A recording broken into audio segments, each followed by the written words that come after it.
तो दोस्तों dance of themes 2 नाम की एक अपकमिंग मूवी हमें देखने को मिल रही है, जिसका टीजर ट्रेलर एक तरह से हमें देखने को मिल चुका है।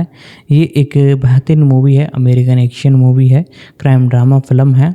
और दोस्तों इस मूवी के बारे में बात की जाए तो ये हमें 10 जनवरी 2025 को देखने को मिलने वाली है। तो दोस्तों आज हम बात करने जा रहे हैं इसी मूवी के बारे में। यदि आपको वीडियो अच्छी लगी हो तो वीडियो को लाइक कीजिएगा। अब इसके बारे में हम जानना चालू करते हैं। डेन ऑफ थीव्स 2 पेंटेरा एक आगामी अमेरिकी एक्शन क्राइम ड्रामा फिल्म है जिसे क्रिश्चियन गुडेगास्ट ने लिखा और निर्देशित किया है। यह 2018 की फिल्म डेन ऑफ थीव्स का सीधा सीक्वल है और इसमें गेरार्ड बटलर, ओशे जैक्सन जूनियर और मीडो विलियम्स ने पहली फिल्म से अपनी भूमिकाएं दोहराई है। यह फिल्म लायंसगेट द्वारा 10 जनवरी 2025 को संयुक्त राज्य अमेरिका में रिलीज होने वाली है। आधार: डेन ऑफ थीव्स की घटनाओं के तुरंत बाद शेरिफ बिग निक ओब्रायन डॉनी विल्सन का पता लगा रहा है, जो यूरोप भाग गया है और एक और डकैती की योजना बना रहा है। गालना: जेरार्ड बटलर निकोलस बिग निक ओब्रायन के रूप में 1, ओशे जैक्सन जूनियर डॉनी विल्सन के रूप में 1, एविन अहमद 2, जोवाना के रूप में, साल्वातोर एस्पोसिटो 2 स्लावको के रूप में, मेडो विलियम्स होली के रूप में, स्वेन टेममेल माइकल बिस्पिंग कॉनर के रूप में 3, ओरली शुका 2 दुश्को के रूप में, क्रिस्टियन सोलिमेनो 2, नाजमिये ओरल 2 चावा के रूप में, यासेन जेट्स अटूर 2, ग्यूसेप शिलासी 2 मौसा के रूप में, डिनो केली 2 वोल्को के रूप में, रिको वेरहोवेन 2, वेलिबोर विषय 2 मिरिंको के रूप में, टैमी के रूप में एंटोनियो बस्टोर्फ 2, सिरिल गेन 4। उत्पादन: 2018 में डेन ऑफ थीव्स की रिलीज के बाद सीक्वल का विकास क्रिश्चियन गुडेगास्ट के निर्देशक और लेखक के रूप में लौटने की योजना के साथ काम में था। साथ ही जेरार्ड बटलर और ओशे जैक्सन जूनियर की वापसी और उनकी भूमिकाओं को फिर से करने की योजना थी। एक फिल्म को मूल रूप से 2022 में फिल्माना शुरू किया गया था। 5-6 प्रमुख फोटोग्राफी अप्रैल से जुलाई 2023 तक यूनाइटेड किंगडम और कैनरी द्वीप में हुई। 3-2 उत्पादन ने शूटिंग के लिए सांता क्रूज डी टेनेरिफ में मुख्य सड़कों के कई पहलुओं को बदल दिया, जैसे कि एक पुलिस स्टेशन और ज्वेलरी स्टोर का निर्माण और फ्रेंच दिखने के लिए एक स्थानीय बार की स्थापना। 7 मुक्त करना: मूल रूप से पहली फिल्म की तरह एसटीएक्स एंटरटेनमेंट द्वारा वितरित किए जाने के लिए सेट ब्रियरक्लिफ एंटरटेनमेंट ने मई 2023 में संयुक्त राज्य अमेरिका में वितरण के लिए फिल्म खरीदी, जिसमें सिएरा एफिनिटी ने फिल्म की अंतर्राष्ट्रीय बिक्री को संभाला और 2024 के अंत में संयुक्त राज्य अमेरिका में एक व्यापक नाटकीय रिलीज की योजना बनाई गई है। 8 हालांकि मई 2024 में लायंसगेट को दिसंबर 2023 में हैस्ब्रो से फाइनेंसर एंटरटेनमेंट 1, बाद में लायंसगेट कनारा के रूप में रीब्रांडेड, के अधिग्रहण के हिस्से के रूप में वितरण अधिकार मिलने की घोषणा की गई थी। फिल्म को 10 जनवरी 2025 को संयुक्त राज्य में रिलीज किया जाना था। 9 संदर्भ: क्रिश्चियन गुडेगास्ट, जन्म 9 फरवरी 1970, एक अमेरिकी लेखक, फिल्म निर्माता और निर्देशक है। जीवनी: गुडेगास्ट डेल रसेल और जर्मन में जन्मे अभिनेता एरिक ब्रेडन, जन्म हंसजॉर्ग गुडेगास्ट, की इकलौती संतान है। उनका पालन पोषण लॉस एंजिल्स में हुआ और वे वहीं रहते हैं। 1 उन्होंने 1992 में यूसीएलए फिल्म स्कूल से स्नातक किया। उन्होंने अपना career rap music video director के तौर पर शुरू किया और अपनी पहली स्क्रिप्ट ब्लैक ओशन अपने पूर्व साथी पॉल शेरिंग के साथ मिलकर लिखी गई को 1993 में ओलिवर स्टोन को बेचा, जिससे उनका स्क्रीन राइटिंग करियर शुरू हुआ। उन्होंने कई प्रमुख स्टूडियो रिलीज पर बिना श्रेय के पुनर्लेखन और प्रोडक्शन पॉलिशिंग का काम किया है।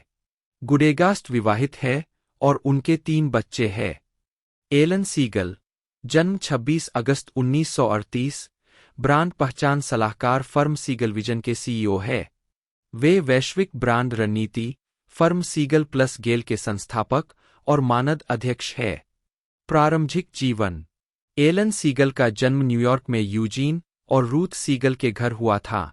उन्होंने लॉन्ग बीच हाई स्कूल में पढ़ाई की, जहां उन्होंने बास्केटबॉल खेला। हाई स्कूल के बाद सीगल ने कॉर्नेल यूनिवर्सिटी में इंडस्ट्रियल लेबर रिलेशंस स्कूल में पढ़ाई की। एक कॉर्नेल से स्नातक होने के बाद सीगल ने New York university school of law में दाखिला लिया, लेकिन 1962 में सेना में कमीशन स्वीकार करने के लिए छुट्टी ले ली। सीगल ने ओक्लाहोमा के लॉटन में फोर्ट सिल में प्रशिक्षण लिया और जर्मनी के बुट्सबेक में 18वीं आर्टिलरी की दूसरी हॉविट्जर बटालियन में तैनात थे। जर्मनी से लौटने के बाद सीगल ने संचार में अपना करियर बनाने के लिए एनवाईयू लॉ छोड़ने का फैसला किया। 1960 के दशक के दौरान उन्होंने बीबीडीओ, रूडर फिन और सैंडरग्रेन एंड मुर्था सहित कई प्रमुख संचार फर्मों में काम किया। इस दौरान उनकी मुलाकात अपनी पत्नी ग्लोरिया से भी हुई, जिनसे उनकी एक बेटी है। ओशे जैक्सन जूनियर, जन्म 24 फरवरी 1991, जिन्हें स्टेज नाम ओएमजी से भी जाना जाता है, एक अमेरिकी अभिनेता, रैपर और गीतकार है। वे आइस क्यूब के सबसे बड़े बेटे हैं और अपनी पहली फीचर फिल्म में उन्होंने 2015 की बायोपिक स्ट्रेट आउटा कॉम्पटन में अपने पिता की भूमिका निभाई थी। एक प्रारंभिक जीवन। जैक्सन का जन्म लॉस एंजिल्स, कैलिफोर्निया में ओशे जैक्सन सीनियर, जिन्हें आइस क्यूब के नाम से बेहतर जाना जाता है, और किम्बरली वुडरूफ के यहाँ हुआ था। जैक्सन का पालन पोषण सैन फर्नांडो घाटी में हुआ और वह 4 बच्चों में सबसे बड़े हैं। उनके 2 छोटे भाई, डेरेल और शरीफ, और एक छोटी बहन, करीमा है। 2 डेरेल डॉगबॉय के नाम से एक रैपर भी है, जो उनके पिता द्वारा उनकी पहली film boys in the hood में निभाए गए चरित्र का उपनाम है।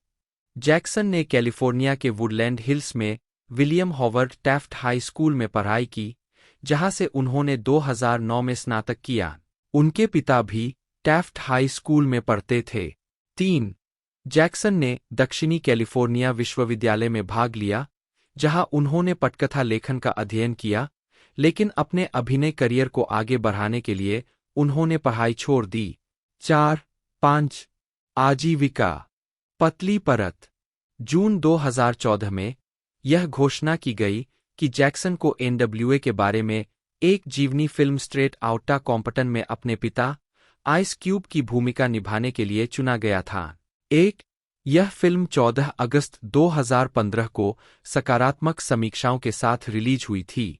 जैक्सन को अपने पिता के साथ उनकी शारीरिक समानता के लिए जाना जाता है, जिसे आइस क्यूब ने अक्टूबर 2014 में जिमी किमेल को बिल्कुल सही बताया। वह इस भूमिका को निभाने के लिए पैदा हुए थे।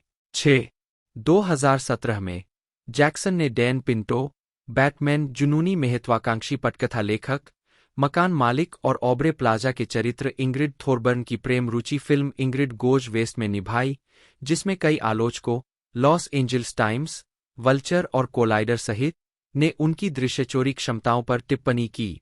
7-8-9 2018 में जैक्सन ने फिल्म डेन ऑफ थीव्स में अभिनय किया, जिसमें 50 सेंट और जेरार्ड बटलर भी शामिल थे। जैक्सन मई 2019 की 2 फिल्मों में दिखाई देते हैं। रोमांटिक कॉमेडी लॉन्ग शॉट में चार्लीज थेरॉन और सेथ रोजन के साथ लांस के रूप में उनकी सहायक भूमिका है, जो रोजन के चरित्र के सबसे अच्छे दोस्त की भूमिका निभा रहे हैं। Godzilla, king of the monsters में उन्होंने बार्न्स की भूमिका निभाई है, जो जी-टीम के नेता है, जो टाइटन से जुड़ी लड़ाइयों में विशेषज्ञता रखने वाला विशेष सैन्य बल समूह है।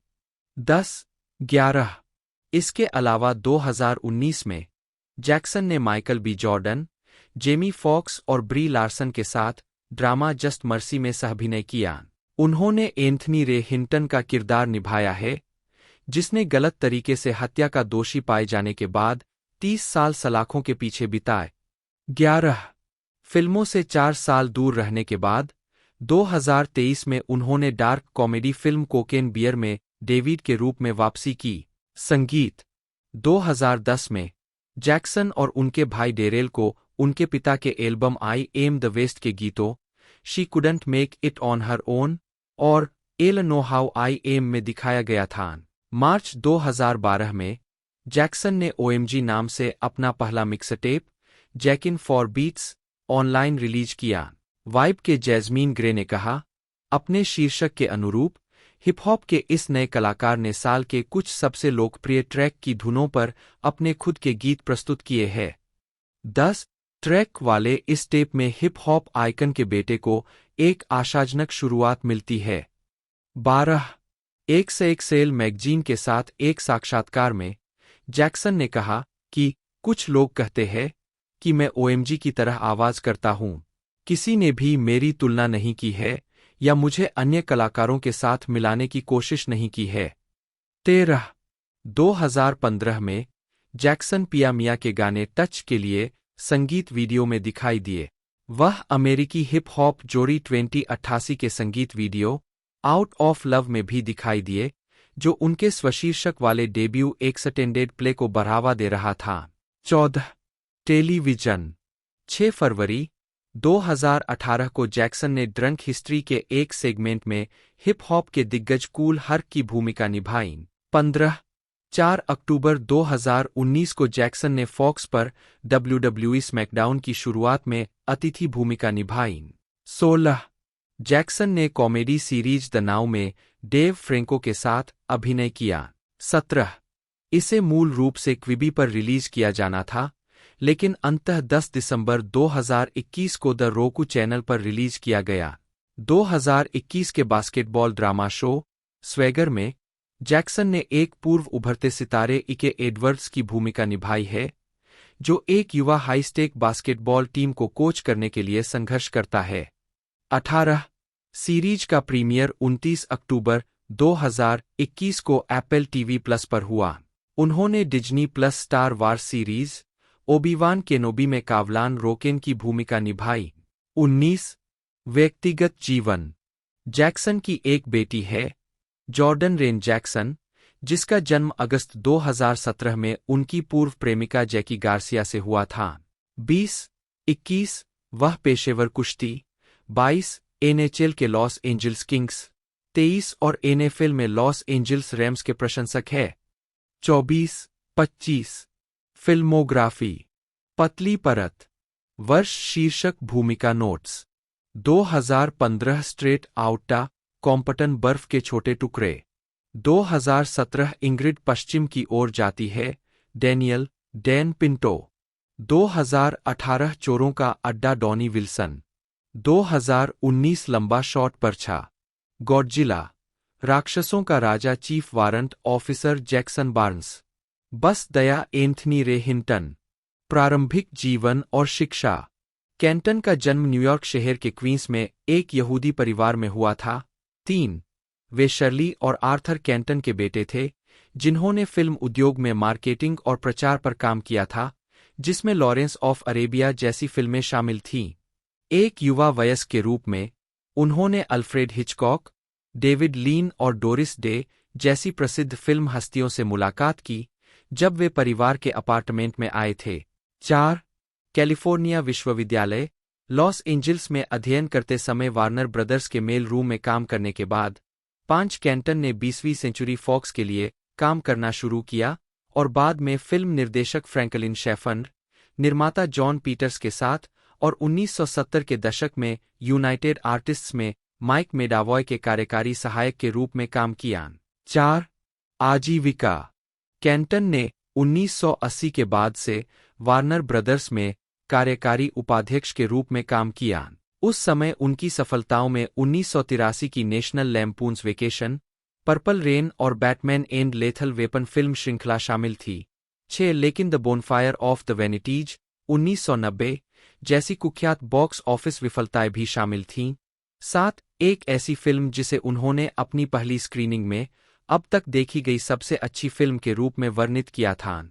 8 1991 में कैंटन ने वार्नर ब्रदर्स छोड़ दिया, जहां वह world wide motion picture production unit के कार्यकारी उपाध्यक्ष थे।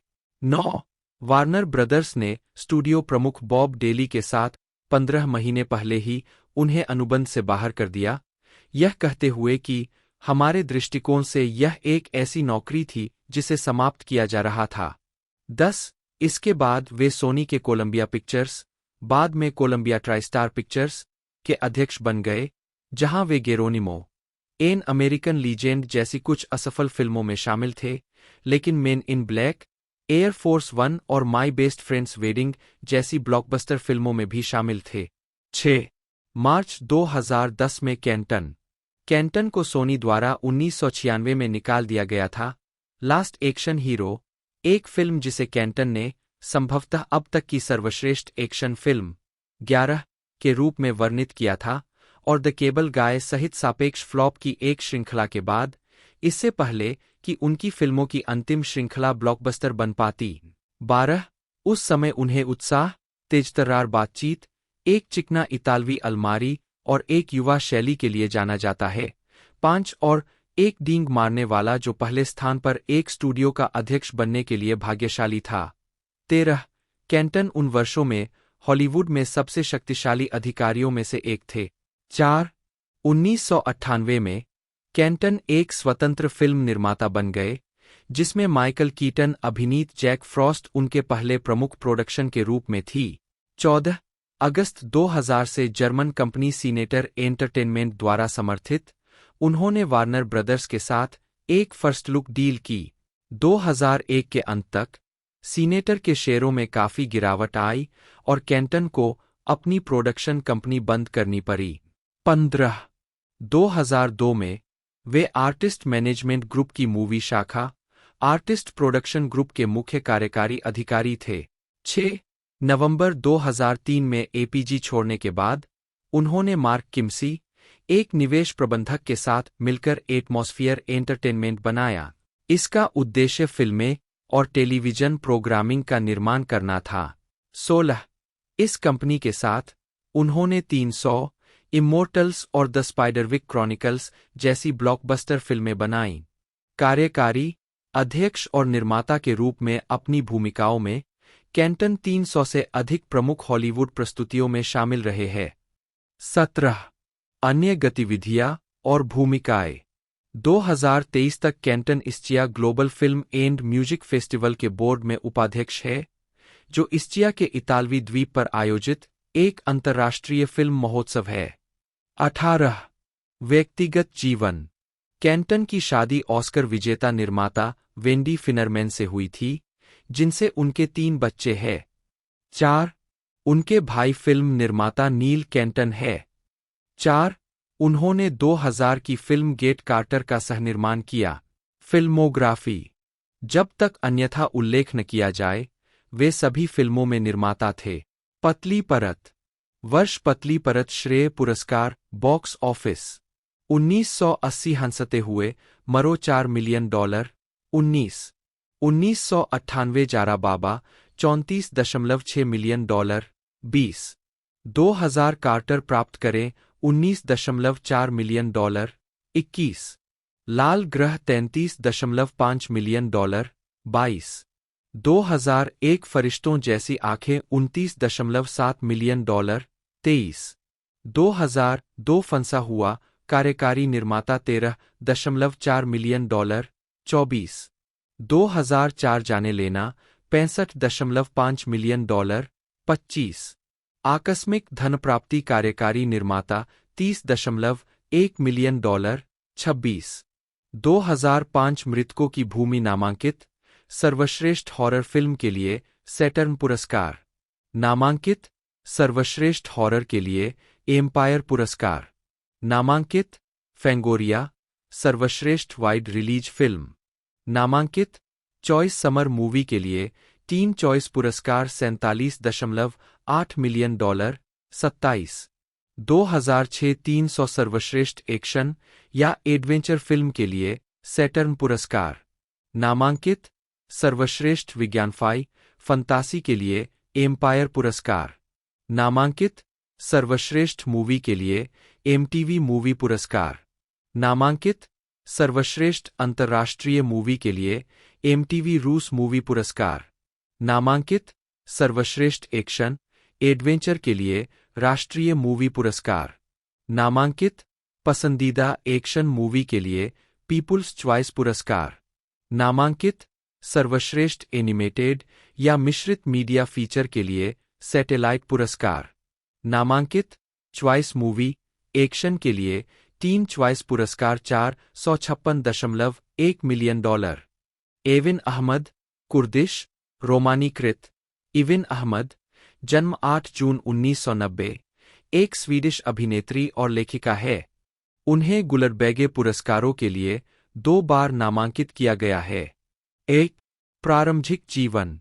अहमद का जन्म 8 जून 1990 को स्टॉकहोम, स्वीडन में हुआ था और वह स्टॉकहोम के अकाला जिले में पली बड़ी, जहां वह 22 साल तक रहीं।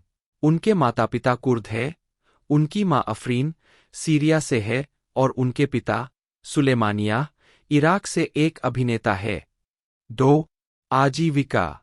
अहमद ने Stockholm academy of dramatic arts में अध्ययन किया।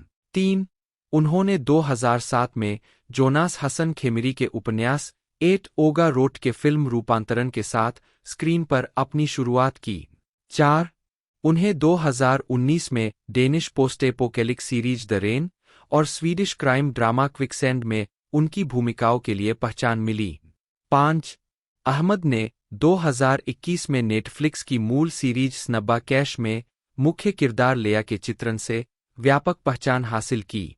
6 2022 की शुरुआत में अहमद को Netflix production who is Erin Carter में मुख्य भूमिका में लिया गया, जो उनकी पहली अंग्रेजी भाषा की भूमिका थी। यह सीरीज अगस्त 2023 के अंत में दुनिया भर में प्रसारित हुई।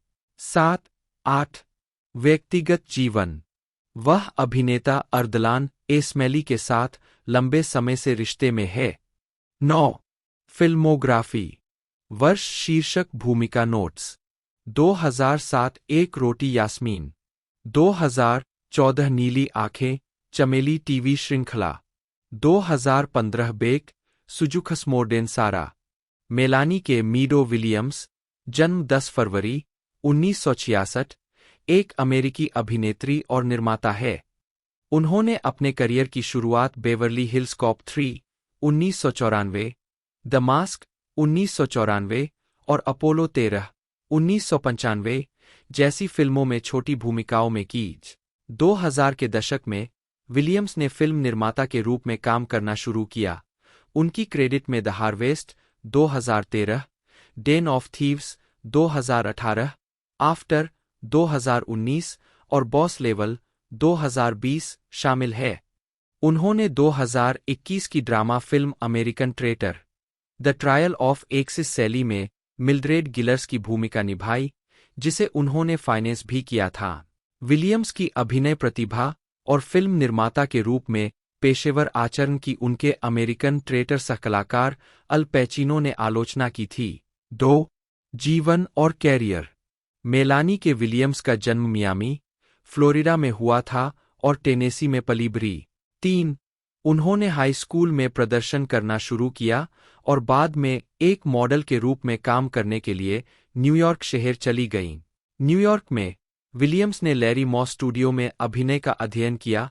3 और बाद में लॉस एंजल्स चली गईं, जहां उन्होंने टेलीविजन सीरीज के एपिसोड में दिखाई देना शुरू किया, जिसमें Murder, She Wrote, Dream On और मैरिड विद चिल्ड्रन शामिल है। विलियम्स ने Beverly Hills corp 3 1994, the Mask 1994 और अपोलो 13 1995 फिल्मों में भी सहायक भूमिकाएं निभाईं। 2008 में विलियम्स ने स्वतंत्र फिल्मों का निर्माण और अभिनय करना शुरू किया, जिसमें Skeleton in the Desert 2008, Raven 2010 और मिस्टरिया 2011 में प्रमुख भूमिकाएं शामिल है। उन्होंने 2013 की हॉरर फिल्म द हार्वेस्ट में सामंथा मॉर्टन के साथ निर्माण और सहअभिनय किया और साथ ही action film Den of Thieves 2018 और रोमांटिक ड्रामा आफ्टर 2019 में भी काम किया। 4 2017 में उन्होंने वेब सीरीज द बे के निर्माता के रूप में उत्कृष्ट डिजिटल डेटाइम ड्रामा सीरीज के लिए डेटाइम एमी अवार्ड जीता। 5 उन्होंने 2018 की एक्शन फिल्म बैकट्रेस में सिल्वेस्टर स्टेलोन के साथ अभिनय किया। 6 7 और 2019 की थ्रिलर 10 मिनट्स गॉन में ब्रूस विलिस के साथ। 8. इसके बाद उन्होंने drama film American traitor the trial of Axis Sally में अल पचिनो के साथ मिल्ड्रेड गिलर्स की भूमिका निभाई। 9. विलियम्स के अमेरिकन ट्रेटर के सहकलाकार अल पचिनो ने फिल्म में उनके अभिनय प्रदर्शन की आलोचना की, साथ ही परियोजना पर एक निर्माता के रूप में उनकी व्यावसायिकता की भी आलोचना की। 10. निर्माता रांडेल एमेट को 2019 में भेजे गए ईमेल में पचिनो ने फिल्म में एक और शूटिंग दिन जोड़ने का सुझाव दिया ताकि विलियम्स बेहतर प्रदर्शन कर सकें। 10. चलो इसे करते हैं रांडेल। मैं ए या बी के लिए नहीं जा रहा हूं, मैं सी और बी के बीच कुछ करने जा रहा हूं। मुझे डी पसंद नहीं है, पचिनो ने लिखा। और जब तक आप फिल्म निर्माण के बारे में जो जानते हैं और माइकल भी उसके साथ प्रयास करते हैं, मुझे यकीन है कि हम बी तक पहुंचेंगे और यह मेरे लिए काफी है, अगर यह आपके लिए काफी है। 2. पचिनो ने यह भी शिकायत की कि विलियम्स निर्देशक माइकल पोलिश की संपादन प्रक्रिया में हस्तक्षेप कर रहे थे। मेरे ख्याल से रांडेल बहुत सरल है, वह पेशेवर नहीं है। किसी को कहना होगा, एक सेकंड पीछे हटो प्रिय, हम अभी भी फिल्म पूरी कर रहे हैं, जब यह तैयार हो जाए तो एक नज़र डालो, पचिनो ने एमेट को लिखा। 2. व्यक्तिगत जीवन। वह 2010 तक अपने पहले पति से विवाहित रहीं। 2010 में उन्होंने जेराल्ड केसलर से विवाह किया, जो एक विटामिन टाइकून मल्टीमिलियनेयर थे। केसलर की 2015 में मृत्यु हो गई और उन्हें उनकी लगभग $800 मिलियन की संपत्ति विरासत में मिली, जिस पर केसलर के पिछले विवाह से हुए बच्चों ने कानूनी कार्रवाई की। 11. फिल्मोग्राफी। पतली परत। वर्ष शीर्षक भूमिका नोट्स। 1989 कैनिबल कोव में नटजोइड स्पिट्सी। 1994 ब्लेड का मोर calendar girl. 1994 Beverly Hills corp 3 spider rider. 1994 मुखौटा कंकर। 1995 अपोलो 13 किम। 1995 आभासी प्रलोभन मालकिन television film. 1999 news radio Julie. 2000 super Dave के चरम रोमांच लड़की ड्राइवर। 2001 आत्मा रखने वाल बक्सोम बेब। 2003 बॉक्स नर्तकी टिमोथी ब्लेक नेल्सन, जन्म 11 मई 1964, एक अमेरिकी अभिनेता और नाटककार है। आधुनिक चरित्र अभिनेता के रूप में वर्णित एक उनकी भूमिकाओं में ओ ब्रदर, वेयर आर्ट 2, 2000 में डेलमार ओडोनेल, माइनॉरिटी रिपोर्ट, 2002 में गिदोन होल्स, 2003 में doctor Steve Pendanski, Scooby Doo 2, monsters unleashed, 2004 में डॉक्टर जोनाथन जैकोबो, सीरियाना, 2005 में Danny Dalton junior, Marvel cinematic universe में सैमुअल स्टर्न, लिंकन, 2012 में Richard Schell, the ballad of Buster Scruggs, 2018 के शीर्षक चरित्र और ओल्ड हेनरी, 2021 में हेनरी मैकार्थी शामिल है। उन्होंने HBO सीमित श्रृंखला वॉचमैन, 2019 में वेड टिलमैन बटा लुकिंग ग्लास को चित्रित किया, जिसके लिए उन्हें 2020 में ड्रामा सीरीज में सर्वश्रेष्ठ सहायक अभिनेता के लिए क्रिटिक्स च्वाइस टेलीविजन अवार्ड्स नामांकन मिला। नेल्सन के निर्देशन क्रेडिट में आई ऑफ गॉड 1997 शामिल है, जिसे सनडांस ग्रैंड जूरी पुरस्कार और एक स्वतंत्र स्पिरिट पुरस्कार के लिए नामांकित किया गया था। 2001 ओथेलो का एक आधुनिक दिन का रूपांतरण और Holocaust drama the grey zone, 2001 I of God और द ग्रे जोन दोनों नेल्सन के अपने नाटकों से रूपांतरित किए गए थे। नेल्सन ने बिली वुड्स और केनी सेगल के लिए बेबीलोन बाय बस और सॉफ्ट लैंडिंग सहित संगीत वीडियो का सहनिर्देशन भी किया है। उन्होंने आर्मंड हैमर फीट के लिए संगीत वीडियो का भी सहनिर्देशन किया। पिंक सिफू का ट्रॉमा माइक। नेल्सन ने हाल ही में अपना पहला उपन्यास सिटी ऑफ ब्लोज 2023 प्रकाशित किया है, जो कि 4 पुरुषों का एक महाकाव्य समूह चित्रण है जो मौलिक रूप से बदलते हॉलीवुड में एक स्क्रिप्ट पर नियंत्रण के लिए संघर्ष कर रहे हैं। प्रारंभिक जीवन। नेल्सन का जन्म एक यहूदी परिवार में हुआ था। 2-3 तुल्सा, ओक्लाहोमा में रूथ नेल्सन, नी कैसर के बेटे।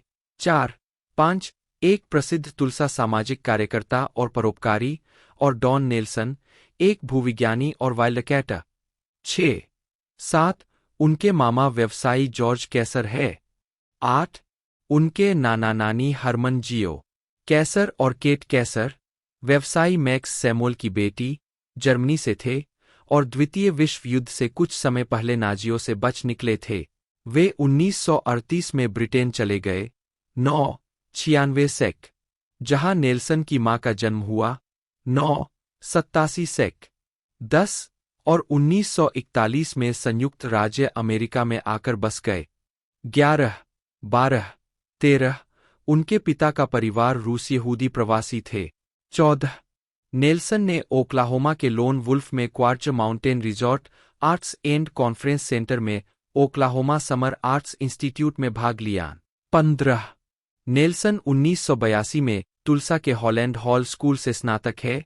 4 और ब्राउन यूनिवर्सिटी से स्नातक है, जहां वे 1986 की अपनी कक्षा के लिए क्लासिक्स मेजर के साथ साथ वरिष्ठ वक्ता भी थे।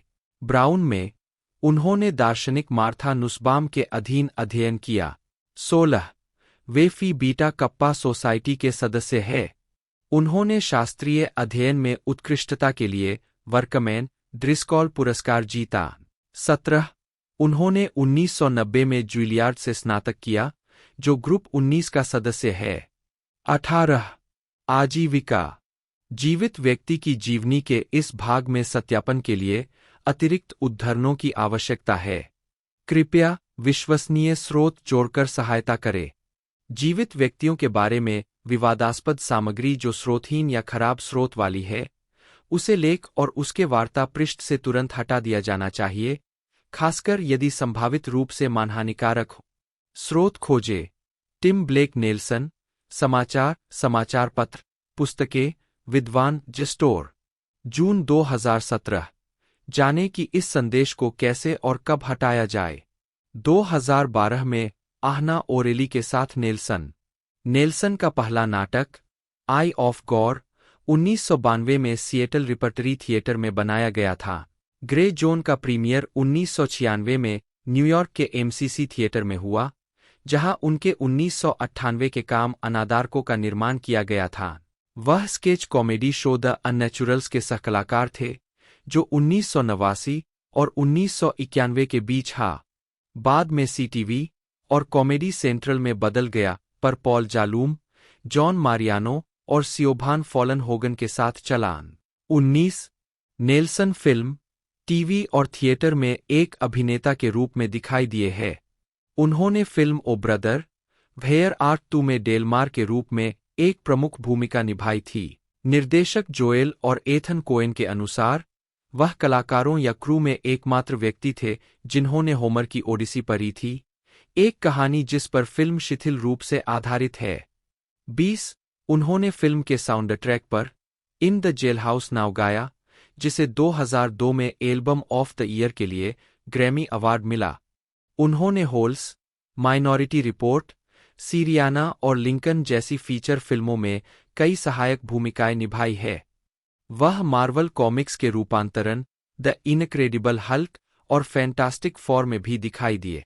नेल्सन ने 2001 की audiobook at the altar of speed, the fast life and tragic death of Dale Earnhardt senior का वर्णन किया। वह Manhattan theatre club, playwrights horizons, Manhattan class company, SoHo repertory theatre, New York theatre workshop और Central Park के open air theatre सहित New York में off Broadway के मंच पर बड़े पैमाने पर दिखाई दिए, जिसमें शेक्सपियर के नाटक रिचर्ड III, ट्रॉयलस एंड क्रेसिरा और ए मिडसमर नाइट्स ड्रीम शामिल है। उन्होंने अपने नाटकों द ग्रे जोन और आई ऑफ गॉड, जिसके लिए उन्हें समवन टू वॉच अवार्ड के लिए इंडिपेंडेंट स्पिरिट अवार्ड्स में नामांकन मिला, के फिल्म संस्करणों का निर्देशन किया है और अपनी 2 मूल पटकथाओं का निर्देशन किया है, कैंसस 1998 और लीव्स ऑफ ग्रास 2009। उन्होंने ओथेलो पर आधारित और आधुनिक समय के हाई स्कूल में सेट फिल्म ओ का निर्देशन किया। आई ऑफ गॉड के लिए उन्हें टोक्यो अंतर्राष्ट्रीय फिल्म महोत्सव 1997 में टोक्यो कांस्य पुरस्कार और सिएटल अंतर्राष्ट्रीय फिल्म महोत्सव 1997 में अमेरिकन इंडिपेंडेंट पुरस्कार मिला। ओ के लिए सिएटल अंतर्राष्ट्रीय फिल्म महोत्सव 2001 में सर्वश्रेष्ठ निर्देशक का पुरस्कार और द ग्रे जोन के लिए नेशनल बोर्ड ऑफ रिव्यू की अभिव्यक्ति की स्वतंत्रता पुरस्कार 2002। नेल्सन ने CSI crime scene investigation season 10 के एपिसोड वर्किंग स्टिफ्स में अतिथि भूमिका निभाई। PBS जांच श्रृंखला फ्रंटलाइन के एपिसोड माई ब्रदर्स बॉम्बर 29 सितंबर 2015 को प्रसारित में उन्होंने 1988 में स्कॉटलैंड के लॉकरबी के ऊपर पैन एम फ्लाइट 103 की बमबारी में अपने दोस्त डेविड डोर्नस्टीन के नुकसान के बारे में बात की। 2018 में नेल्सन ने जोएल और एथन कोएन की एक western anthology film the ballad of Buster Scruggs में शीर्षक चरित्र निभाया। 16 साल पहले 2002 में मूल स्क्रिप्ट प्राप्त करने के बाद यह फिल्म सीमित नाटकीय रन के बाद 16 नवंबर को नेटफ्लिक्स पर रिलीज हुई। 24 और इसे सकारात्मक समीक्षा मिली। 25-26 जिसमें नेल्सन के प्रदर्शन और उनके समग्र सेगमेंट पर प्रकाश डाला गया।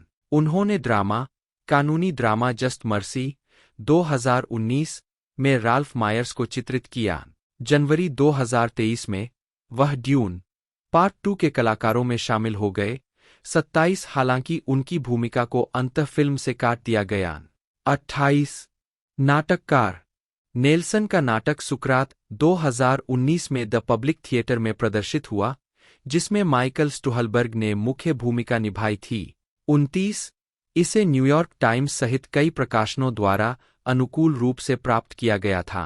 30 व्यक्तिगत जीवन नेल्सन अपनी पत्नी लिसा बेनावाइड्स और अपने 3 बेटों के साथ न्यूयॉर्क शहर में रहते हैं। 4 उनके एक बेटे हेनरी नेल्सन एक फिल्म निर्देशक है जिन्होंने ए स्लीप इन माई पाम का निर्देशन किया था। 8 मई 2009 को उन्हें फी बीटा कप्पा राष्ट्रीय कॉलेजिएट सम्मान सोसाइटी के तुलसा विश्वविद्यालय के बीटा ऑफ ओक्लाहोमा अध्याय के मानद सदस्य के रूप में शामिल किया गया था। 32 नेल्सन वर्तमान में ब्रायन मावर कॉलेज के न्यासी बोर्ड में कार्यरत है, जिस स्कूल से उनकी मां रूथ नेल्सन ने 1958 में स्नातक किया था। 33-34 फिल्मोग्राफी चाबी उन प्रस्तुतियों को दर्शाता है जो अभी तक रिलीज नहीं हुई है। पतली परत वर्ष शीर्षक भूमिका नोट्स 1992 यह मेरी जिंदगी है डेनिस 1993 मोटल ब्लू 19 वयस्क लूथर आवाज अमान्य 1994 शौकिया युवा जासूस 1995 दिग्गजों रोजर जॉनसन 1996 जो का अपार्टमेंट कॉकरोच आवाज 1997 ईश्वर की आंख निर्देशक और लेखक डॉनी ब्रास्को FBI तकनीशियन निश्चित मूल्य बसपॉय लघु फिल्म 1998 पतली लाल रेखा प्राइवेट लिसेंडर टिल्स कांसास लघु फिल्म निर्देशक एवं लेखक 2000 छोटा गांव फ्लाइट कैप्टन ओ भाई तुम कहाँ हो डेलमर ओडोनेल 2001 है निदेशक ग्रे जोन निर्देशक लेखक निर्माता और संपादक 2002 अच्छी लड़की बुब्बा अच्छा लगना डेली अल्पसंख्यक दस्तावेज गिदोन 2003 एक विदेशी मामला जेक एडम्स कार्यकारी निर्माता भी जोसेफ स्पाल बटा REF SPL बटा राइफ स्पॉल जन्म 10 मार्च 1983 एक अंग्रेजी अभिनेता है।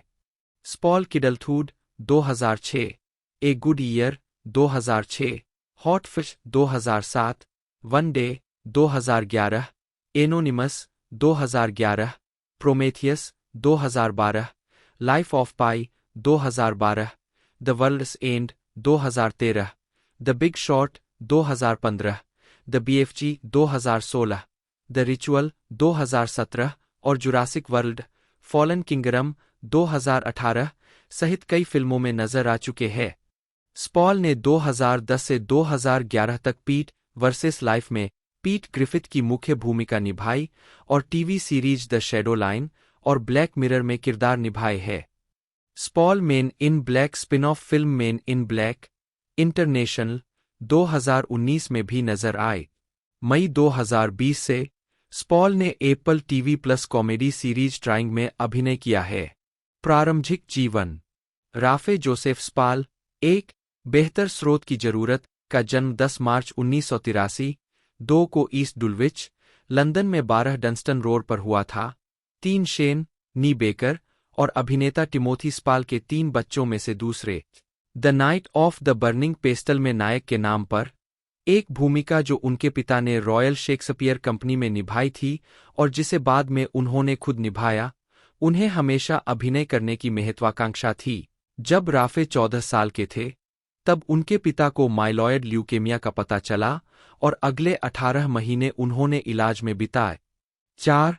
राफे किशोरावस्था में अधिक वजन वाले थे, जिसे वे एक दर्दनाक अनुभव कहते हैं। 5. अपने स्कूल हेबरडेशर्स अस्के के एचएम कॉलेज में खराब ग्रेड प्राप्त करने के बाद 6. उन्होंने एक अभिनेता बनने के लिए स्कूल छोड़ दिया और 15 साल की उम्र में नेशनल यूथ थिएटर में शामिल हो गए। वे 17 साल की उम्र में अपने चुने हुए ड्रामा स्कूल, जैसे कि राडा, में प्रवेश पाने में असफल रहे, लेकिन फिर भी काम किया। लगातार मोटे किरदारों में ढलने के बाद उन्होंने 19 साल की उम्र में 77 पाउंड 35 किलोग्राम वजन कम किया, जिससे उन्हें अभिनय के और अवसर मिले। 5. आजीविका। स्पॉल ने एडगर राइट के साथ अक्सर काम किया है। उनकी फिल्मों Shaun of the Dead, Hot Fuzz और द वर्ल्ड्स एंड में साइमन पेग और निक फ्रॉस्ट के साथ दिखाई दिए। स्पॉल को 2007 की क्वेंटिन टारनटिनो और रॉबर्ट रोड्रिगेज की फिल्म ग्रिंडहाउस में राइट के सेगमेंट में भी दिखाया गया था। 2007 में स्पॉल ने पहली बार अपने पिता के साथ आईटीवी के ए रूम विद अ व्यू के रूपांतरण में पिता और पुत्र की भूमिका निभाई। 7. 2011 में स्पॉल ने एनी हैथवे के साथ रोमांटिक त्रासदी फिल्म वन डे में अभिनय किया। 2012 में स्पॉल ने एंग ली द्वारा निर्देशित अकादमी पुरस्कार विजेता ड्रामा फिल्म लाइफ ऑफ पाई में कनाडाई लेखक यान मार्टेल की भूमिका निभाई। यह फिल्म आलोचनात्मक और वित्तीय रूप से सफल रही, जिसने 4 अकादमी पुरस्कार जीते और बॉक्स ऑफिस पर $600 मिलियन से अधिक की कमाई की। 2013 में उन्होंने I give it a year में नवविवाहित पति की भूमिका निभाई, जो शादी के पहले वर्ष के दौरान एक जोड़े के परीक्षणों और क्लेशों के बारे में एक कॉमेडी थी। 8. 2014 में स्पॉल आने वाले युग के नाटक X+Y में एसा बटरफील्ड और सैली हॉकिंस के साथ और मौसमी पारिवारिक कॉमेडी गेट सांता में दिखाई दिए। 2015 में उन्होंने जिम ब्रॉडबेंट के साथ हिस्ट्री चैनल के 3 भाग की श्रृंखला सन्स ऑफ लिबर्टी में जॉन हैंकॉक की भूमिका निभाई और Christian Bale, Brad Pitt, Ryan Gosling और स्टीव कैरेल के साथ अकादमी पुरस्कार विजेता जीवनी पर आधारित comedy drama the big short में दिखाई दिए। उस वर्ष भी स्पॉल ने हैरी प्राइस, घोस्ट हंटर में हैरी प्राइस की भूमिका निभाई, जो नील स्प्रिंग के डेब्यू उपन्यास द घोस्ट हंटर्स का आईटीवी का रूपांतरण था। यह फिल्म 27 दिसंबर को आईटीवी 1 पर प्रसारित हुई। 9. स्पॉल ने जुरासिक वर्ल्ड फॉलन किंगडम 2018 में एली मिल्स का किरदार निभाया, जो स्टीवन स्पीलबर्ग की जुरासिक पार्क सीरीज की 5वीं किस्त है और द इम्पॉसिबल के निर्देशक जे बायोना द्वारा निर्देशित है। 10. 2020 से स्पॉल ने Apple TV plus comedy series trying में एस्तेर स्मिथ और इमेल्डा स्टॉन्टन के साथ एक प्रमुख भूमिका निभाई है। पहला सीजन 1 मई 2020 को प्रीमियर हुआ था। दूसरे सीजन का प्रीमियर 12 मई 2021 को हुआ था। उन्होंने 2020 के बीबीसी नाटक द सेलिसबरी पॉइजनिंग्स में डीएस बेली की भूमिका भी निभाई। 11. व्यक्तिगत जीवन। स्पॉल का कहना है कि उन्हें हमेशा अपने वजन से जूझना पड़ा। उनका वजन 18 स्टोन 114 किलोग्राम 251 पाउंड तक चला गया, लेकिन उन्होंने कहा कि उन्हें इतने सारे किरदार दिए गए कि उन्होंने अपना वजन कम करने की कोशिश की और 5 स्टोन 32 किलोग्राम 71 पाउंड से ज्यादा वजन कम किया। 12. अपने पिता की तरह वह क्रिस्टल पैलेस के प्रबल समर्थक है। वह एक्टर्स सेंटर के संरक्षक है। 13 फरवरी 2008 में स्पाल की मुलाकात अभिनेत्री एलिस डू टॉयट से हुई। 14 अगस्त 2010 को उनकी शादी हुई। 14 और वे वेस्ट केंसिंगटन, लंदन में रहते थे। 15 उनके 3 बच्चे हैं। 2011 में पैदा हुई एक बेटी, 2012 में पैदा हुआ एक बेटा और 2015 में पैदा हुआ एक और बेटा। 14 शादी 2021 में समाप्त हो गई और स्पाल अब ट्राइंग की सहकलाकार एस्तेर स्मिथ के साथ रिश्ते में है, जो मई 2024 तक अपने पहले बच्चे के साथ गर्भवती है। 16 फिल्मोग्राफी पतली परत, वर्ष शीर्षक भूमिका नोट्स। 2001 शुरुआती किस्मत Danny, just mercy, a story of justice and redemption. 2014 अमेरिकी वकील ब्रायन स्टीवेंसन द्वारा लिखित एक संस्मरण है, जो वंचित ग्राहकों की रक्षा करने के उनके करियर का दस्तावेज है। संयुक्त राज्य अमेरिका की न्यायिक प्रणाली में अन्याय पर ध्यान केंद्रित करने वाली यह पुस्तक वाल्टर मैकमिलियन की गलत सजा को पलटने के स्टीवेंसन के प्रयासों और अन्य मामलों पर उनके काम के बीच अध्यायों को बारी बारी से प्रस्तुत करती है, जिसमें आजीवन कारावास की सजा पाने वाले बच्चे और अन्य गरीब या हाशिए पर पड़े ग्राहक शामिल है। संस्मरण को कई सम्मान मिले हैं और कई गैरकाल्पनिक पुस्तक पुरस्कार जीते हैं। यह न्यूयॉर्क टाइम्स का सर्वश्रेष्ठ विक्रेता था और पेपरबैक नॉनफिक्शन बेस्टसेलर सूची में 230 सप्ताह से अधिक समय तक रहा। 5 इसने अमेरिकन लाइब्रेरी एसोसिएशन द्वारा प्रतिवर्ष दिए जाने वाले नॉनफिक्शन में उत्कृष्टता के लिए 2015 एंड्रयू कार्नेगी पदक जीता। इस पुस्तक को नॉनफिक्शन के लिए 2015 डेटन लिटरेरी पीस प्राइज, 3 और नॉनफिक्शन में उत्कृष्ट साहित्यिक कार्य के लिए 2015 NAACP इमेज अवार्ड से भी सम्मानित किया गया। 4 इसे दिसंबर 2019 में CNN द्वारा दशक की 10 सबसे प्रभावशाली पुस्तकों में से एक नामित किया गया था। 6 2014 में स्पीगेल एंड ग्रू द्वारा हार्डकवर और डिजिटल प्रारूपों में प्रकाशित, जो उस समय पेंगुइन रैंडम हाउस की छाप थी, इसे स्टीवेंसन द्वारा पढ़े गए ऑडियोबुक प्रारूप में रैंडम हाउस ऑडियो द्वारा जारी किया गया था। इसे पेपरबैक में भी प्रकाशित किया गया है।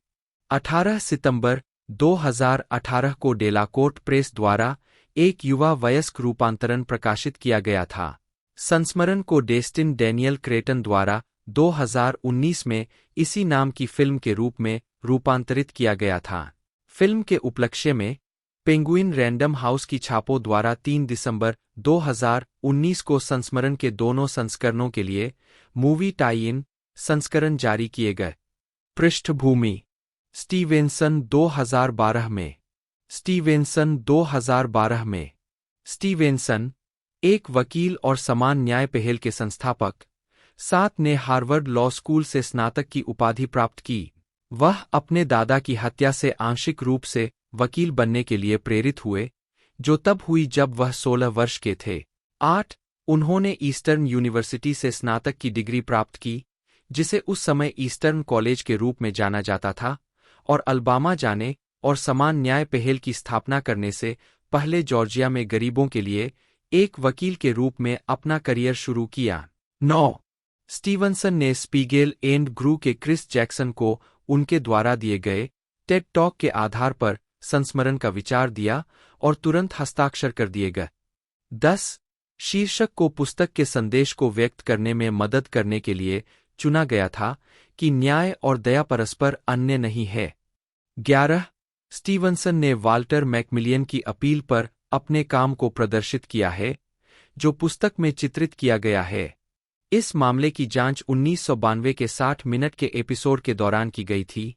12 और पत्रकार पीट अर्ली द्वारा circumstantial evidence, death, life and justice in a southern town 1995।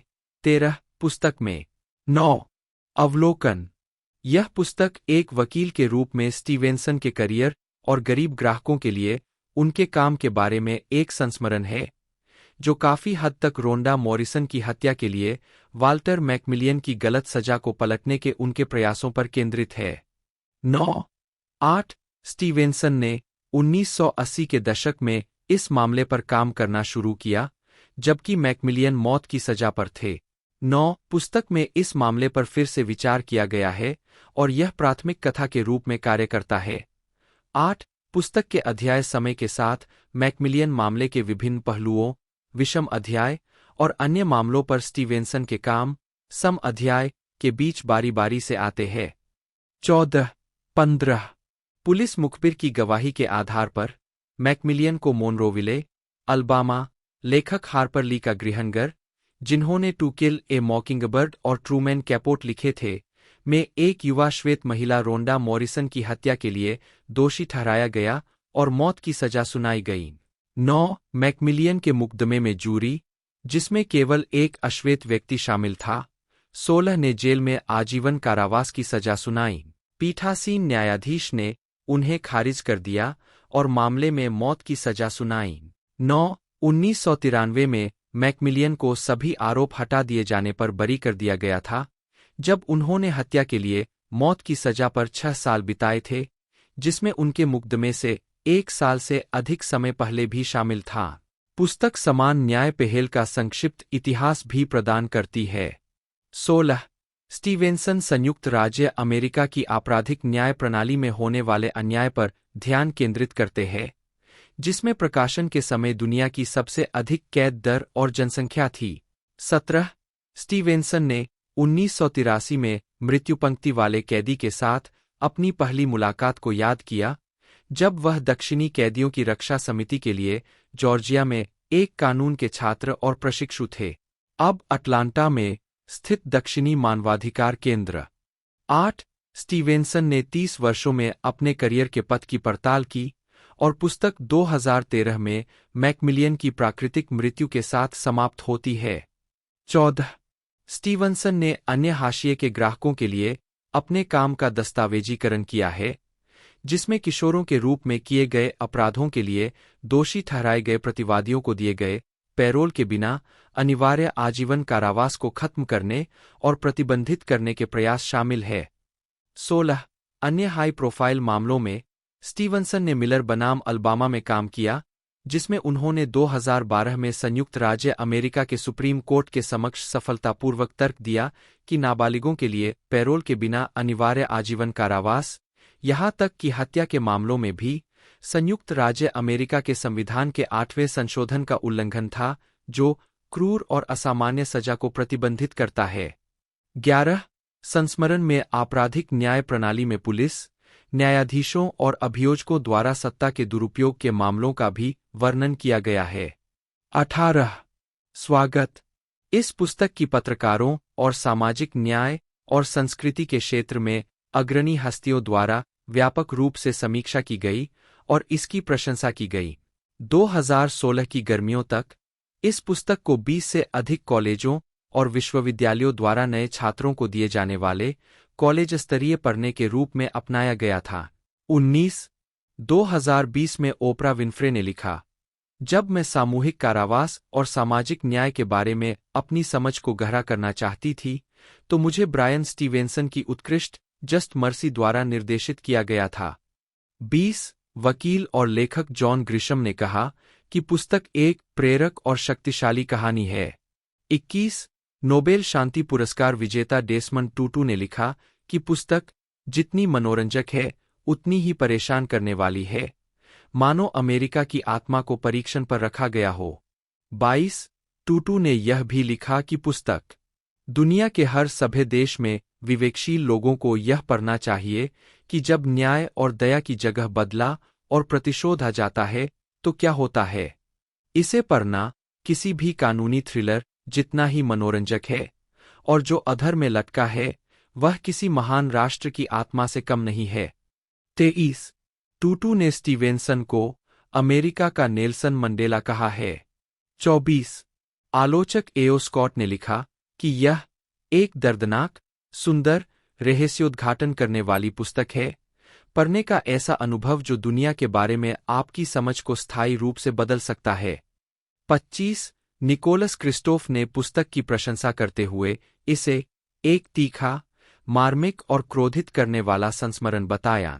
26. पुस्तक पढ़ने के बाद बैन कैपिटल के एक कार्यकारी जोनाथन लेविन ने समान न्याय पहल के लिए $1 मिलियन का दान दिया और कहा, मैं खुद से बाहर था। 27 समीक्षा। बुक मार्क्स के अनुसार पुस्तक को 6 समीक्षक समीक्षाओं के आधार पर प्रशंसनीय समीक्षाएं मिली, जिनमें से 3 प्रशंसनीय और 3 सकारात्मक थीं। 28 अन्य लोगों के अलावा पुस्तक की समीक्षा Alan W Clark, 29 David D Cole, 30 Ted Conover, 9 31 और रॉब वार्डन ने की है।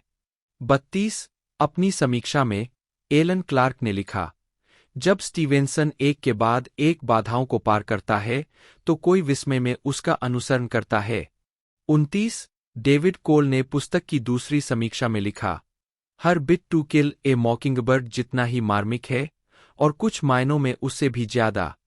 30 अपनी समीक्षा में टेड कॉनोवर ने लिखा कि संस्मरण एक कार्यकर्ता वकील की कहानी में अन्याय के खिलाफ संघर्ष को एकत्रित और व्यक्तिगत करता है, और इस आदमी की जय जयकार करने के लिए आपको बहुत लंबा पढ़ने की जरूरत नहीं है।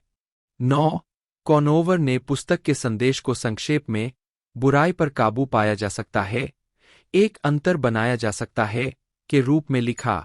9 अपनी समीक्षा में रॉब वार्डन ने लिखा कि पुस्तक पढ़ने में आसान है और शैली, सार और स्पष्टता का काम है।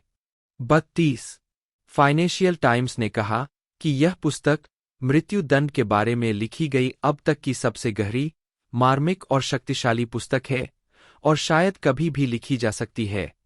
33 किर्कस रिव्यूज ने इसे भावनात्मक रूप से गहन, आवश्यक पठनीय पुस्तक के रूप में वर्णित किया। 34 पुरस्कार और सम्मान। इसे कई अलग-अलग प्रकाशनों द्वारा 2014 की सर्वश्रेष्ठ नॉनफिक्शन किताबों में से एक के रूप में नामित किया गया था। इसने कई पुरस्कार जीते, जिसमें अमेरिकन लाइब्रेरी एसोसिएशन द्वारा प्रतिवर्ष दिए जाने वाले 2015 के Andrew Carnegie medal for excellence in non-fiction भी शामिल है। 2 पुरस्कार के लिए स्टीवेंसन के स्वीकृति भाषण को सम्मेलन में मौजूद कई लाइब्रेरियन ने अब तक सुना सबसे अच्छा भाषण कहा था। इसे पब्लिशर्स वीकली में प्रकाशित किया गया था। 36 पत्रिका ने वर्ष के अंत में पीडब्ल्यू की 2015 की शीर्ष 10 लाइब्रेरी कहानियां शीर्षक वाली कहानी में लेख का एक संस्करण शामिल किया। 37 इस पुस्तक को नॉनफिक्शन के लिए 2015 डेटन लिटरेरी पीस प्राइज 3 और नॉनफिक्शन में उत्कृष्ट साहित्यिक कार्य के लिए 2015 NAACP इमेज अवार्ड से सम्मानित किया गया। 4 यह पुस्तक नॉनफिक्शन के लिए 2014 किर्कस पुरस्कार के लिए फाइनलिस्ट भी थी। 38 2015 लॉस एंजल्स टाइम्स बुक पुरस्कार के लिए फाइनलिस्ट थी। 39 और लेखन के लिए 2015 वार्विक पुरस्कार के लिए नामांकित हुई थी। ब्रायन स्टीवनसन, जन्म 14 नवंबर 1959, एक अमेरिकी वकील, सामाजिक न्याय कार्यकर्ता और New York university school of law में कानून के प्रोफेसर है और समान न्याय पहल के संस्थापक और कार्यकारी निदेशक है।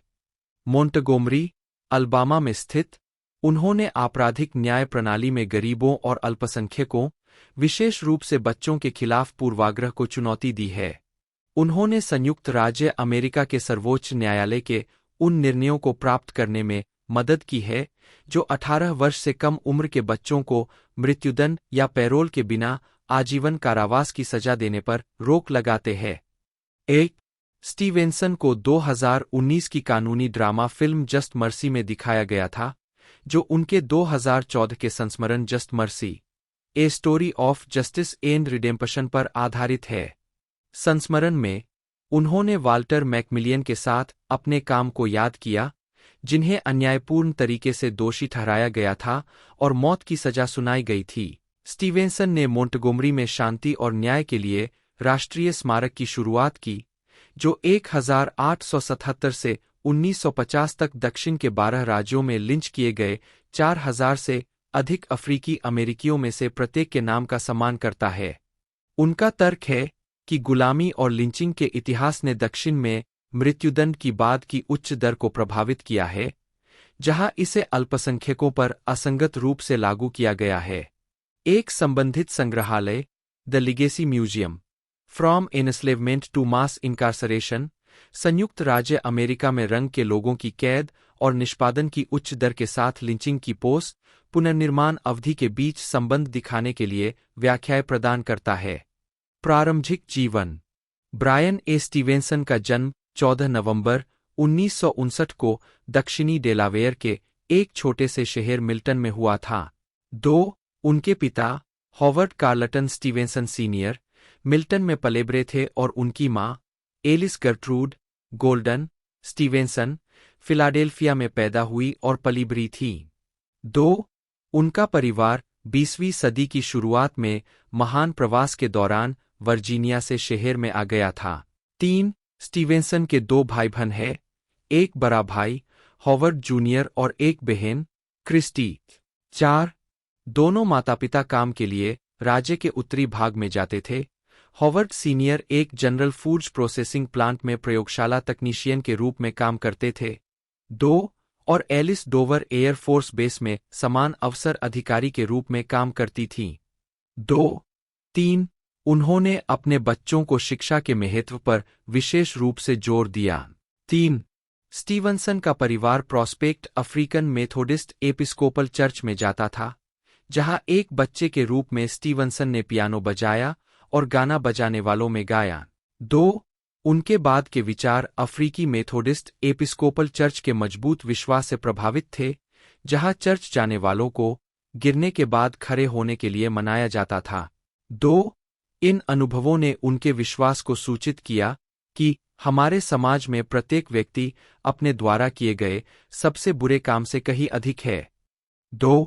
जब स्टीवेंसन 16 साल के थे, तब उनके नाना क्लेरेंस एल गोल्डन को फिलाडेल्फिया स्थित उनके घर में डकैती के दौरान चाकू घोंपकर मार दिया गया था। हत्यारों को आजीवन कारावास की सजा मिली। स्टीवेंसन ने इस नतीजे को उचित माना। स्टीवेंसन ने हत्या के बारे में कहा, क्योंकि मेरे दादाजी उम्र में बड़े थे, इसलिए उनकी हत्या विशेष रूप से क्रूर लगती थी, लेकिन मैं ऐसी दुनिया से आया हूं जहां हम बदला लेने से ज्यादा मुक्ति को महत्व देते हैं। 4. एक बच्चे के रूप में स्टीवेंसन ने अलगाव और उसकी विरासत का सामना किया। उन्होंने अपनी पहली कक्षा के वर्ष एक रंगीन प्राथमिक विद्यालय में बिताए। 2. जब वे दूसरी कक्षा में दाखिल हुए, तब तक उनके स्कूल को औपचारिक रूप से अलग कर दिया गया था, लेकिन अलगाव के पुराने नियम अभी भी लागू थे। काले बच्चे गोरे बच्चों से अलग खेलते थे और डॉक्टर या दंत चिकित्सक के कार्यालय में काले बच्चे और उनके माता पिता पिछले दरवाजे का उपयोग करते रहे, जबकि गोरे सामने से प्रवेश करते थे। 2. पूल और अन्य सामुदायिक सुविधाओं को अनौपचारिक रूप से अलग कर दिया गया था। 3. स्टीवेंसन के पिता, जो उस क्षेत्र में पले बड़े थे, ने जड़ जमाए हुए नस्लवाद को अपने कदमों में ले लिया, लेकिन उनकी मां ने वास्तविक अलगाव का खुलकर विरोध किया। 2017 में एक साक्षात्कार में स्टीवेंसन ने याद किया कि कैसे उनकी मां ने उस दिन विरोध किया था जब शहर के काले बच्चे अपने शॉट प्राप्त करने के लिए पोलियो टीकाकरण स्टेशन के पिछले दरवाजे पर। शिक्षा। स्टीवेंसन ने केप हेनलोपेन हाई स्कूल में पढ़ाई की और 1978 में स्नातक की उपाधि प्राप्त की। उन्होंने फुटबॉल और बेसबॉल टीमों में खेला। 2. उन्होंने छात्र निकाय के अध्यक्ष के रूप में भी काम किया और अमेरिकी लीजन सार्वजनिक भाषण प्रतियोगिता जीती। 2. उनके भाई हॉवर्ड स्टीवेंसन के बयानबाजी कौशल को निखारने में मदद करने का कुछ श्रेय लेते हैं। हम भाइयों की तरह बहस करते थे, लेकिन ये गंभीर बहसें थीं। मुझे लगता है कि हमारी माँ और हमारे परिवार की परिस्थितियों से प्रेरित थीं। 2. स्टीवेंसन ने सीधे ए ग्रेड प्राप्त किए और सेंट डेविड्स, पेंसिल्वेनिया में ईस्टर्न विश्वविद्यालय में छात्रवृत्ति जीती। 4. परिसर में उन्होंने कैंपस गॉस्पेल गायक मंडल का निर्देशन किया। 2. स्टीवेंसन ने 1981 में ईस्टर्न से दर्शनशास्त्र में बीए की डिग्री के साथ स्नातक किया।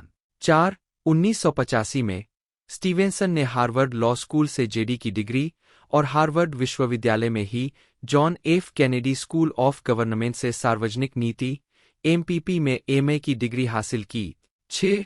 लॉ स्कूल के दौरान एलिजाबेथ बार्थोलेट के साथ जाति और गरीबी मुकदमेबाजी पर एक कक्षा के हिस्से के रूप में उन्होंने स्टीफन ब्राइट के दक्षिणी मानवाधिकार केंद्र के लिए काम किया। 985 में हार्वर्ड से स्नातक होने के बाद स्टीवेंसन अटलांटा चले गए और पूर्णकालिक रूप से दक्षिणी मानवाधिकार केंद्र में शामिल हो गए। 4. केंद्र ने क्षेत्र के अनुसार काम को विभाजित किया और स्टीवेंसन को अलबामा को सौंपा गया। 1989 में उन्हें अलबामा ऑपरेशन चलाने के लिए नियुक्त किया गया, जो एक संसाधन केंद्र और मृत्युदंड रक्षा संगठन था जिसे कांग्रेस द्वारा वित्त पोषित किया गया था। 3. उनका राज्य की राजधानी मोंटगोमरी में एक केंद्र था। समान न्याय पहल। जब यूनाइटेड स्टेट्स कांग्रेस ने मृत्युदंड बचाव के लिए धन समाप्त कर दिया, तो स्टीवेंसन ने केंद्र को परिवर्तित कर दिया और मोंटगोमरी में गैरलाभकारी समान न्याय पहल (EJI) की स्थापना की। 1995 में उन्हें मैकार्थर अनुदान से सम्मानित किया गया और उन्होंने केंद्र का समर्थन करने के लिए सारा पैसा लगा दिया। 3. उन्होंने अलबामा में मृत्युदंड की सजा पाए किसी भी व्यक्ति के बचाव की गारंटी दी, क्योंकि यह एकमात्र ऐसा राज्य था जो मृत्युदंड की सजा पाए लोगों को कानूनी सहायता प्रदान नहीं करता था। 7. यहाँ मृत्युदंड की सजा की प्रति व्यक्ति दर भी सबसे अधिक है। EJI के पहले मामलों में से एक वाल्टर मैकमिलियन की दोषसिद्धि के बाद की अपील थी, जिसे हत्या का दोषी ठहराए जाने और मौत की सजा सुनाए जाने से पहले मौत की सजा सुनाई गई थी। 8. स्टीवेंसन अभियोजन पक्ष के प्रारंभिक मामले के हर तत्व को बदनाम करने में सक्षम था, जिसके कारण मैकमिलियन को दोषमुक्त कर दिया गया और 1993 में जेल से रिहा कर दिया गया। 9. स्टीवेंसन विशेष रूप से 18 वर्ष से कम उम्र के बच्चों के रूप में किए गए अपराधों के लिए दोषी व्यक्तियों की अत्यधिक कठोर सजा के बारे में चिंतित है। 2005 में यूएस सुप्रीम कोर्ट ने रोपर बनाम सिमंस में फैसला सुनाया कि 18 वर्ष से कम उम्र के अपराधों के लिए दोषी व्यक्तियों के लिए मृत्युदंड असंवैधानिक था। स्टीवेंसन ने 17 वर्ष से कम उम्र के बच्चों पर लागू होने वाले संबंधित मामलों में उचित सजा के बारे में अदालत की सोच को व्यापक बनाने के लिए काम किया। EJI ने उन मामलों की समीक्षा करने के लिए मुकदमा अभियान चलाया जिनमें दोषी बच्चों को आजीवन कारावास की सजा सुनाई गई थी, जिसमें हत्या के बिना मामले भी शामिल थे। मिलर बनाम अलबामा 2012 में अमेरिकी सुप्रीम कोर्ट ने एक ऐतिहासिक निर्णय में फैसला सुनाया कि 17 वर्ष और उससे कम उम्र के बच्चों के लिए आजीवन कारावास की अनिवार्य सजा असंवैधानिक थी। उनके फैसले ने 29 राज्यों के कानूनों को प्रभावित किया है। 2016 में कोर्ट ने मोंटगोमरी बनाम लुइसियाना में फैसला सुनाया कि इस फैसले को पूर्वव्यापी रूप से लागू किया जाना चाहिए, जो संभावित रूप से देश भर में 2300 लोगों की सजा को प्रभावित करता है, जिन्हें अभी भी बच्चे होने पर आजीवन कारावास की सजा सुनाई गई थी। 10. 2022 तक EJI ने 130 से अधिक लोगों को मौत की सजा से बचाया है। 11. इसके अलावा इसने गरीब लोगों का प्रतिनिधित्व किया है, अपील पर लोगों का बचाव किया है, गलत सजाओं को पलट दिया है और आपराधिक न्याय प्रणाली में पूर्वाग्रह को कम करने के लिए काम किया है। 3. गुलामी को स्वीकार करना। EJI कार्यालय अलबामा नदी के किनारे लैंडिंग के पास है, जहां घरेलू दास व्यापार में दासों को उतारा जाता था। समान दूरी पर कोर्ट स्क्वायर है, जो देश में सबसे बड़े दास नीलामी स्थलों में से एक है। 3. स्टीवेंसन ने उल्लेख किया है कि डाउनटाउन मोंटगोमेरी में कॉन्फेडरेट इतिहास से संबंधित दर्जनों ऐतिहासिक मार्कर और कई स्मारक थे, लेकिन गुलामी के इतिहास को स्वीकार करने वाला कुछ भी नहीं था, जिस पर दक्षिण की संपत्ति आधारित थी और जिसके लिए उसने गृह युद्ध लड़ा था। 3. उन्होंने राज्य को प्रस्ताव दिया और ऐतिहासिक मार्करों के साथ 3 गुलामी स्थलों को प्रलेखन प्रदान किया। अलबामा के अभिलेखागार और इतिहास विभाग ने उन्हें बताया कि वह विवाद की संभावना को देखते हुए मार्करों को प्रायोजित नहीं करना चाहता था। 3. स्टीवेंसन ने इस परियोजना के लिए प्रायोजन प्राप्त करने के लिए एक अफ्रीकी अमेरिकी इतिहास समूह के साथ काम किया। समूह ने 2013 में 3 मार्करों के लिए राज्य की मंजूरी प्राप्त की और इन्हें मोंटगोमेरी में स्थापित किया गया है। 3. शांति और न्याय के लिए राष्ट्रीय स्मारक। स्टीवेंसन ने मोंटगोमरी में 6 एकड़ पूर्व सार्वजनिक आवास भूमि का अधिग्रहण एक नए प्रोजेक्ट शांति और न्याय के लिए राष्ट्रीय स्मारक के विकास के लिए किया, जो 1877 से 1950 तक दक्षिण में लिंच किए गए लगभग 4000 लोगों की स्मृति में है। काउंटी कोर्ट हाउस चौकों में भील और भील के सामने कई लिंचिंग खुलेआम की गईं। स्टीवेंसन ने तर्क दिया है कि श्वेत भील द्वारा न्यायेतर लिंचिंग का यह इतिहास अल्बामा और अन्य दक्षिणी राज्यों में लगाए गए मौत की सजा की बाद की उच्च दर और अल्पसंख्यक लोगों पर उनके असंगत आवेदन से जुड़ा हुआ है।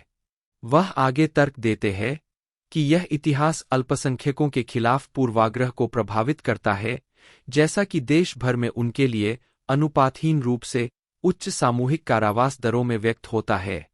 3. स्मारक अप्रैल 2018 में खोला गया। 12. स्मारक से जुड़ा हुआ है लिगेसी म्यूजियम, गुलामी से लेकर सामूहिक कारावास तक, जो 26 अप्रैल 2018 को भी खोला गया। 13. पूर्व गुलाम गोदाम में प्रदर्शनियों में 20वीं सदी के उत्तरार्ध से लिंचिंग, नस्लीय अलगाव और सामूहिक कारावास पर सामग्री शामिल है।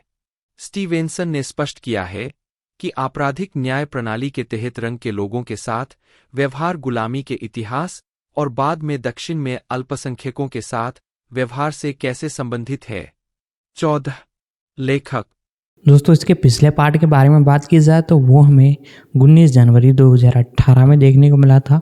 140 मिनट के टोटल रनिंग लाइन थी और साथ ही साथ इसे 30 मिलियन के बजट में बनाया गया था और टोटल इसने जो कलेक्शन दिया है 80.5 मिलियन का था, जो कि बहुत ही बेहतरीन रहा था। लोगों द्वारा इसे बड़ा पसंद किया गया था। बाकी पूरी जानकारी मैंने आपको बता दी है। यदि वीडियो अच्छी लगती है तो वीडियो को लाइक कीजिएगा, ज़्यादा से ज़्यादा हो सके तो इसे शेयर कीजिएगा। दोस्तों, आज की इस वीडियो में इतना ही। मिलते हैं अगले वीडियो में।